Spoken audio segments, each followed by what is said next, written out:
As hy Roan, is lekker om terug te wees. Ons praat oor die evangelie en hierdie afgelope 4 weke, ons maak vandag klaar, Ja. maar dit wat ons die afgelope 4 weke gepraat het oor is was vir my verskriklik kosbaar gewees. As jy dink jy begin te praat oor die evangelie is eintlik dis die goeie nuus in 'n vertaling, jy weet so die goeie nuus dat Jesus Christus het die prys kom betaal vir my en vir jou. Dat hy 'n plaasvervanger geword het, hy het in ons plek kom sterf. As ons dink aan sonde wat eintlik dit het 'n las geword, dit het 'n rekening geword wat teen ons naam, teen ons getel het. Ek meen as jy Kolossense lees dan sê hy die skuldbrief teen jou het hy teen die kruis kom vasslaan, net daar was iets, sonde het tussen my en jou en God kom staan en is iets wat ek en jy nooit sou kon afbetaal nie. En dan die kruis praat van die perfekte plek van geregtigheid sowel as genade waar hierdie twee bymekaar kom. God sien sonde raak, God straf sonde. Die loon van die sonde is die dood, maar die ewige lewe in Christus is hierdie genade wat ons ontvang in hierdie ruiltransaksie. Dis nie net dat jou sonde weggevat word en jy nou jou bes moet probeer om weg te bly van sonde af nie. Jy kry 'n nuwe natuur. Jy kry 'n nuwe naam, jy word sy kind. Jy kry 'n nuwe identiteit in Jesus Christus. En dan vandag hierdie laaste deel, wat doen ons nou? Nou sê die Here seker, ek stuur julle om dit te gaan vertel. Die groot opdrag. Die groot opdrag. Nou die groot opdrag, kom ons lees dit hier in Matteus 28 vers 19 en 20. Hy sê, gaan en maak disippels van al die nasies, deur hulle te doop in die naam van die Vader en die Seun en die Heilige Gees, en hulle te leer om alles te onderhou wat ek julle beveel het, en kyk, ek is met julle al die dae tot aan die volëinding van die tyd. So, ek kan nogal dink, daai klomp disippels wat nou daar om hom staan, wat dalk vir hulle self vra, okay, nou moet ek mooi terugdink, jy weet, hoe het hy van my 'n disipel gemaak, want ek moet dit nou weer gaan doen, hè? Jy is verseker, en dis waar ons teruggaan vandag. Ek dink aan Petrus, toe Jesus vir Petrus die eerste keer geroep het om hom te volg. Nou Matteus 4 vertel die storie en Lukas 5 vertel die storie. En Matteus 4 gaan hy so vinnig oor die detail. Ek dink hy skryf aan Jode en hy sê, jy weet, en Petrus het opgestaan om hom gevolg. Dit klink so, dit klink heeltemal onverantwoordelik, maar Lukas 5 gee vir ons baie meer detail en binne in hierdie detail is daar 4 fases en ons gaan 'n bietjie stil staan by hierdie 4 fases en ek hoop jy kan jouself sien in een van hierdie fases waar jy jou tans bevind met die Here. So Lukas 5 vers 1 sê dit, en toe die skare by hom aandring om die woord van God te hoor, gaan hy by die meer van Genasaret, so dit is die see van Galilea, as maar net 'n ander woord daarvoor staan, en sien 2 skuite aan die kant van die meer lê, maar die vissers het van hulle af weggegaan en was besig om die nette uit te spoel. So hierdie klomp vissermanne, Petrus is een van die vissermanne, hy is besig om sy nette, hulle het gisteraand vis gevang, besig om die nette uit te spoel en dis ons eerste fase. Hy luister. Waar kan jy terugdink in jou lewe, Paul, waar jy die evangelie gehoor het, maar dit het vir my dit het letterlik begin by 'n preek, om te luister, 'n woord te hoor. Ek meen dit het nie uit die bloute uit vir my gekom nie. Begin met luister. Vir my was dit ook, Roan. My vriend het my genooi na sy doop toe. Dit was ons matriekjaar, nee. Ek sal dit nooit vergeet nie. En tot op daai stadium, ek weet nie of my ore net toe was en of ek nie oop was vir die woord nie, want ek was tog, ek was amper in 'n plig roetine om kerk toe te gaan, maar daai aand was dit net my ore en my gemoed was oop gewees en ek het hierdie evangelie boodskap, ek kon luister daarna en dit was vir my ewe skielik net wow. En ek wonder of Petrus nie dieselfde gevoel het nie. Ewe skielik, jy weet, hoor hy goeters en hy resoneer so daarmee. Hy maak oop daarvoor. Ja. Verseker, so in die eerste plek luister. Ek dink daar's kerke wat baie keer sê, jy weet, jy moenie vra nie, glo maar net alles. Jy weet, hardloop maar dan in die ander rigting, maar dit begin by die woord. Dit sê die woord, jy sal die woord hoor en die woord sal jou vrymaak. Jy sal begin glo as gevolg van die woord. So ons sien die vissers daarso en toe klim hy in een van die skuite wat aan Simon Petrus behoort het. So hy vra eintlik, dis ons tweede fase, vra hy vir Petrus, leen my jou boot en vra hom om 'n entjie van die land af weg te vaar en hy het gaan sit in die skare vanuit die skuit uit geleer. So nou is hy nog steeds besig om te praat, hulle sit en luister, maar Petrus, dis nou 'n nuwe fase as jy wil in ons lewe is leen hom jou boot. Daai oomblik, ek dink daai oomblik in jou lewe wat jy besef het jy wil nou die Here dien, maar nou is 'n paar goeters is 'n bietjie ongerieflik. Jy moet tyd spandeer met die Here. Ja. Jy moet kerk bywoon of wat ook al, verstaan jy dit nooit voorheen gedoen nie. Leen hom jou boot. Wat staan vir jou uit as jy dink in terme van ons moderne lewe? Hoe leen ons boot, daai fase van ons lewe? Ons het 'n mannegroep wat bymekaar kom vroegoggend op 'n Woensdag en ek dink daai ons almal is eintlik besig om ons bote te leen, want dit is ons tyd, dis vroeg opstaan, dit is saam bid, ons lees saam Bybel. Mense is besig om hulle bote te leen sodat die Here iets kan doen daar, sodat die Here kan praat.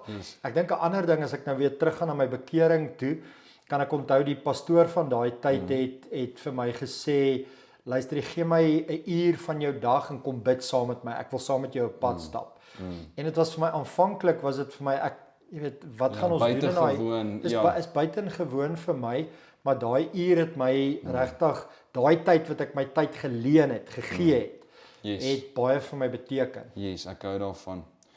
En toe hy ophou met spreek, sê hy toe vir Simon, is vers 4. Hy sê toe vir Simon: "Vaar uit na die diep water en laat julle nette sak om te vang." Nou, hoe sê jy dit vir 'n visserman? 'n Visserman vang. En wie was Jesus? Hy was 'n skrynwerker. Ja, hy het met hout gewerk. Wat weet hy van visvang? Hy weet niks van vis af. Ek dink Petrus moes by homself gedink het, broer. Ons het nou die hele nag vis gevang. Hy gaan dit actually sê. En hulle het niks gevang nie, maar hulle het nou net hulle visnette skoon gemaak, sê dit, nee. So hulle het nou, hoe maak die visserman? Hulle vang deur die nag. Die rede hoekom hulle vang deur die nag is die visse kom wanneer dit koud is, kom die visse op boontoe.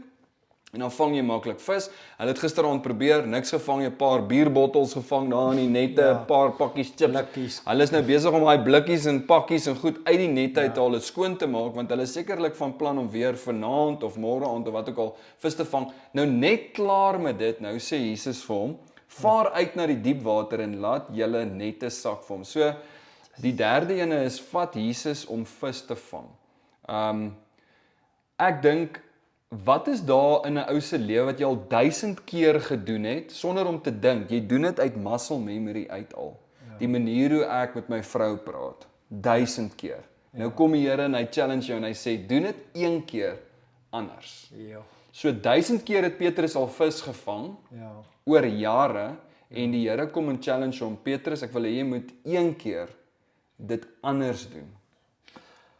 Vir my as ek nou net kyk na die storie, dan inspireer dit my so om te sê, Here, maar ek wil graag dit anders doen, want die duisende kere wat ek voorheen met my vrou gepraat het, het nie gewerk nie. So miskien is daar miskien is daar 'n ander benadering en dit is vir my mooi, dit gee my hoop. As ek nou weer eens net so 'n bietjie ons lidmate in my eie lewe, ek kan onthou toe ek nou tot bekering kom en ek begin saam met die pastoor te bid en begin ek agter te kom dat die Here wys vir my nuwe goeters rondom net hoe ek moet betrokke wees, sê net maar by 'n kursus, nee, ek sou nooit 'n kursus gaan bywoon het nie.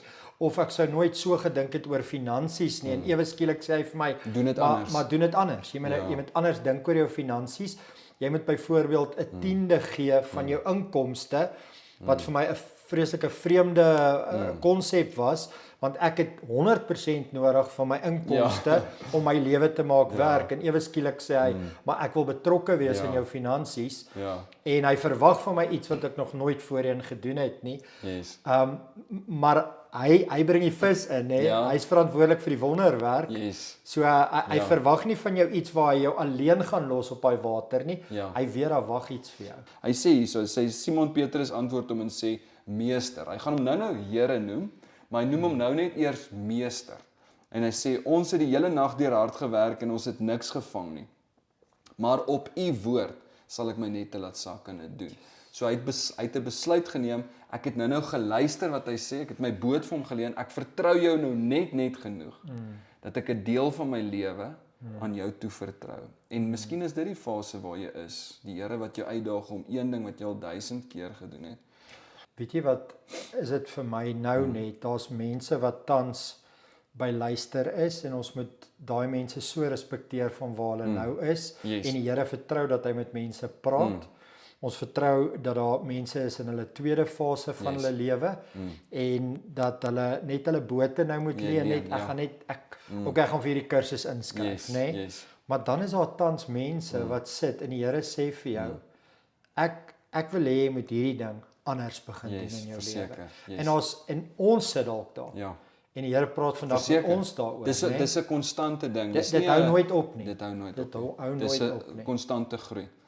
En toe hulle dit gedoen het, het hulle groot menige visse gevang, ingesluit die nette wou skeer. Daarop wink hy vir sy maats, skei, hy sê vir hulle kom help. En Petrus dit sien, val hy toe neer op sy knie en hy sê gaan weg van my af. Nou noem hom nie meer meester nie. Hy sê nou vir hom gaan weg van my af. Here, iets het verander in sy lewe. Ek is 'n sondige man. So ewe skielik perspektief van wie hy is, perspektief van wie God is. Verbasenheid het hom oorval en Jesus sê toe vir hom, en hier is die baie bekende gedeelte. Hy sê vir hom van nou af. Van nou af het ek 'n plan vir jou. Van nou af het ek vir jou toekoms. Van nou af het ek vir jou iets meer as wat jy net 8 tot 5 gewoond was in jy weet net dat jy uit jou muscle memory uit te leef van nou af. Moenie vrees nie, van nou af sal jy mense vang. En nadat hulle die skuite in die land gebring het, het hy alles verlaat en het Jesus begin volg. So dis die 4de fase, die laaste een waarby ons kom vandag. Dis 'n plek van totale, jy vertrou die Here so dat jy al jou fasette van jou lewe bereid is om toe te vertrou in die Here. Kyk, ons dink mos ons gee alles oor, maar ons doen nie. Dis eers op hierdie plek in jou lewe wat jy kom, wat jy besef, ek kan nie sonder die Here nie. Ek wil my hele lewe toe vertrou aan hom. Die progressie is net vir my in hierdie gedeelte van luister na los alles. Nou vir hom was dit voel vir my soos 5 minute, nê? Maar die Here het hom voorberei sy hele lewe lank om in daai oomblik, jy weet, sy pad te kruis en hy was bereid om die Here te volg. Vir my vat dit partykeer 5 jaar of 10 jaar of 15 jaar. Ek dink net die bereidheid vandag. Vir my wat hier sit, vir jou wat hier sit, vir almal wat luister om te sê maar Here, ek is bereid. Ek erken wat se fase ek nou in is. Ek erken ek moet net die volgende treukie neem. Ek hoef nie van 1 na 4 toe te spring nie. U verwag dit nie eers van my nie. Ek wil net na die volgende fase toe gaan. En Here, help my daarmee want ek is partykeer so klein gelowig. Help my om in te skryf. Help my om goed te los en help my om goed anders te begin doen. Kan ek vir ons bid? Dankie. Here, ons sê vir baie dankie dat ons kan praat en dat U ons net die geleentheid gee uit die woord uit. Here, hierdie is 'n kosbare gedeelte wat vir ons so baie beteken. Here, en ons wil soos Petrus beweeg van die een fase na die ander fase. Ek dink elkeen van ons se hart is oorgegee aan U, Here, en daar's ook van ons wat sê maar ek het dalk seer gekry in hierdie fases of op hierdie pad, Here. Genees ons, herstel ons en maak ons bereidwillig om na die volgende fase toe te beweeg. Here, ons sê ja, ons gee ons lewens aan U, Here, en ons weet dat U het 'n baie mooi toekoms en 'n baie mooi plan vir ons in stoor. Dankie vir die afgelope reeks oor die evangelie en dankie vir die impak wat dit op ons lewens het. In Jesus se naam bid ons dit. Amen.